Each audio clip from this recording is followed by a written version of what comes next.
নরসিংদীর রায়পুরায় ইসমাইল মিয়া ও তার স্বজনদের জোরপূর্বক জমি দখল করে ও জমিতে পাকা স্থাপনা নির্মাণের অভিযোগ উঠেছে। তার প্রতিপক্ষ প্রতিবেশী মো হারিছ মিয়ার বিরুদ্ধে এ অভিযোগ করেন ইসমাইল মিয়া। ঘটনাটি ঘটেছে উপজেলার চরসুবুদ্ধি ইউনিয়নের মহেশবের গ্রামে। ইসমাইল মিয়া জানান, তাদের পৈতৃক সূত্রে পাওয়া জমিটি দখলে নেওয়ার জন্য হারিফ মিয়ার অনেক দিন ধরে পায়তারা করে আসছে। এরই জেরে হারিছ মিয়াকে বাধা দেওয়া সত্ত্বেও ও জমিতে সে দালান নির্মাণ করছেন। এদিকে হারিছ মিয়া বলেন, আমি আমার ক্রয়কৃত সম্পত্তির উপর দালান নির্মাণ করছি। তারা জমি পাওনা হলে আমি দালান সহ তাদের জায়গা দিয়ে দিব।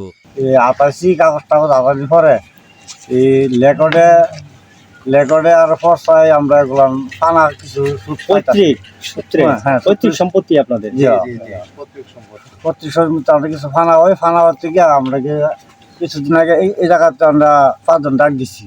5 জন ডাক দেওয়ার পরে এনারা বলছে যে কাজটা তো বদলা আর কিছু ফানা দানা আছে আমি কিছু লইস আছে কিছু, তা আমরা কাগজ সঠিক দেখানির পরে তো আমরা এটা চিন্তা ভাবনা একটা করুন, সিদ্ধান্ত দিবা।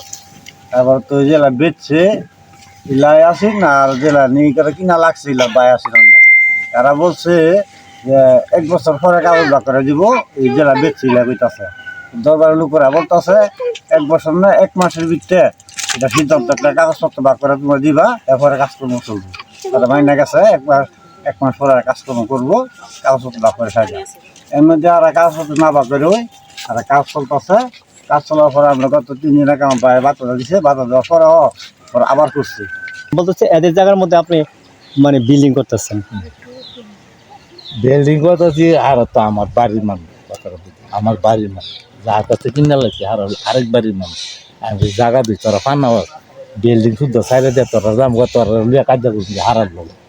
আচ্ছা, এখন আগের থেকে মানে ফয়সালা করে বাংলা হয় না, লক্ষ লক্ষ টাকা খরচ করে না। এরপরে আমি একটা ফয়সালা দিচ্ছি কোনটা যে আজকা আর কাম করুক, গরিব মানুষ আর আজকে কাজ করুক। আজকে যারা আর ফিলার করে লাগতেছে না, আজকে আর কাজ করুক। আমি যে কাগজগুলো দিয়ে ধরে করছি আমি ব্যান্ডের গোসল দিয়ে যাবো রয়ে গেলে ব্যান্ডের 2 সঠিক আমারে দিতারে দিলে এই কাগজ তোরা দিমু, তোরা 8.5 মানুষের দেয়। এরপরে যদি সঠিক তো তোরা যত কাজে করো জায়গাতে কাজ করো, আর যদি অসঠিক তো তোরা লুয়ে হারালো গিয়ে কাজে করো, বুঝছি।